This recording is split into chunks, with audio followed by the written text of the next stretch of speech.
On February 26, 1999, a worker for the Clifton United Methodist Church Cemetery in southern DeKalb County, Georgia noticed skeletal remains on the side of the woods in the cemetery. He immediately notified authorities and it was determined it was the remains of a young male child. It was clear that the cemetery was not the place he died, as there was no sign of a struggle at the location. An autopsy of the victim considered the cause of death as undetermined due to the time span of which the remains were there. It was believed that he had died in the last few months of 1998. The victim's remains had traces of acetaminophen and diphenhydramine. He was not malnourished and his remains did not show signs of long-time abuse. There was not enough evidence to rule out either homicide nor natural causes. His age range was determined to be between 4 and 7 years old. His height was between 3 feet 10 and 1.17 meters to 4 feet 2 and 1.27 meters, and he weighed between 40 and 60 pounds. DNA was extracted. The initial investigation focused heavily on the victim's clothing. He was wearing red jean pants, a pullover hoodie, and brown Timberland boots, which was initially believed to suggest that he did not come from a lower-class family. He was buried in Clifton Methodist Churchyard,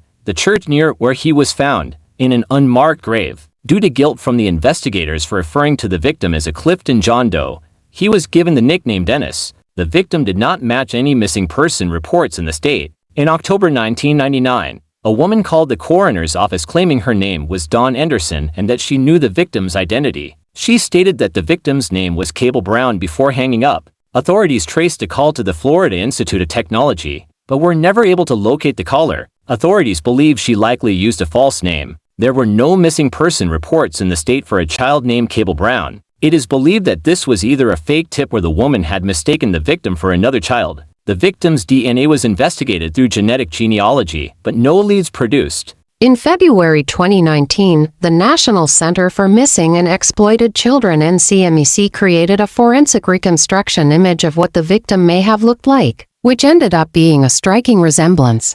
In May 2020, a woman known by the name of Eva came across the victim's 2019 reconstruction photo.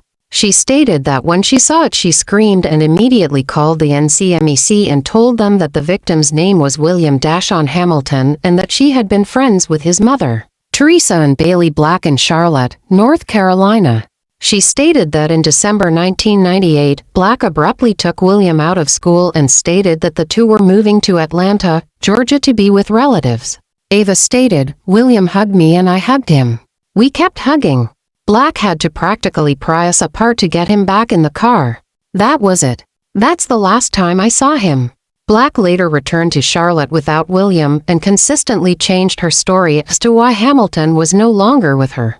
Eva said that she felt that Black wanted to live a life like William never existed. Eva stated that since 1999 she had dedicated time almost every day researching what may have happened to William. Authorities took Eva's claims seriously and went through further DNA testing and determined that the victim was in fact William DaShawn Hamilton. On July 13, 2022, it was announced that the victim had been identified as William DaShawn Hamilton and that his mother, Teresa and Bailey Black, had been arrested in connection with his death. She was charged with 2 counts of felony on a living, 2 counts of first-degree cruelty to children, 1 count of aggravated assault, and 1 count of concealing the death of another person.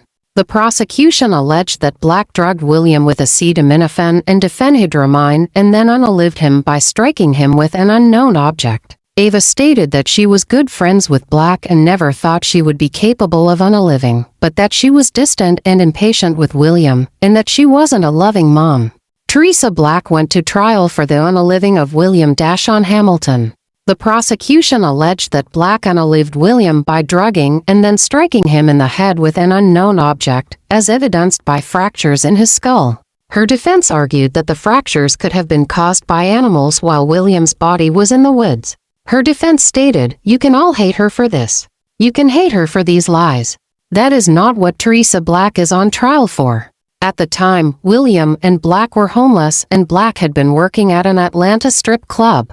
Her defense stated that Black chose the cemetery to sleep one night because it was safe, and that she had given William over-the-counter medicine after he had become ill and he passed in his sleep. Her defense stated she left him there because she feared she would be blamed for his death. The prosecution stated, "There were individuals who loved him, but there was one individual who failed him and she failed him miserably." and it was the one individual who was supposed to love him unconditionally. Instead, she discarded him as if he was trash. Black and William's family testified against her at trial, including William's father, William Harris Hamilton. He stated that the last time he saw William was when he first started elementary school, and that following the time of his passing, Black sought child support. Black's family stated that any of them would have taken care of William if she could not. Black was found not guilty of felony on a living, first-degree child cruelty, and aggravated assault, but guilty of concealing the death of another person. William's father stated emotionally to the judge at sentencing, "I just feel so bad that I never got to spend time with him like all these people coming in and out of the courtroom. I don't know what to say. Whatever you can give her, just give it to her." The judge sentenced Black to 10 years in prison, the maximum sentence allowed under Georgia law for concealing the death of another person.